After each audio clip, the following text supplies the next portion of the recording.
مجرد بنحط خط ونشوف الخط ده يبقى يتعمل ايه، لا احنا عارفين كل خط هنعمله ايه. ده بقى هنا السقف بتاعنا. السقف بتاعنا في هنا تراك، تمام، لايتنج تراك في قلب الجبسون بورد، وفي هنا نجفة، وفي عندنا هنا تراكات، وفي عندنا هنا تراك برضو، وعندنا هنا اسبوتات او دلايات هنا، ودي اسبوتات بتاعتنا. تمام.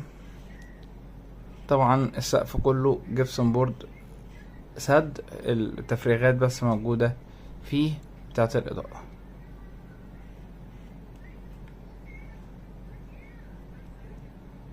طيب تعالوا نبص بصة على الواجهات او القطعات. هي في الانتريور هي تعتبر واجهات، لكن بالنسبة للمعماري انها بتبقى قطعات ايا كان.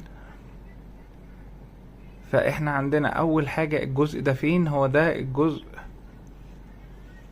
ده، تمام.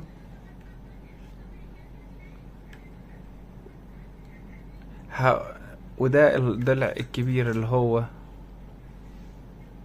ده، وخلينا نشرحه بسرعة، ووقت التنفيذ على السكتش اب هنبدأ نوضحه تاني. ان هنا في شباك، ده على ده في الشمال خالص، تمام.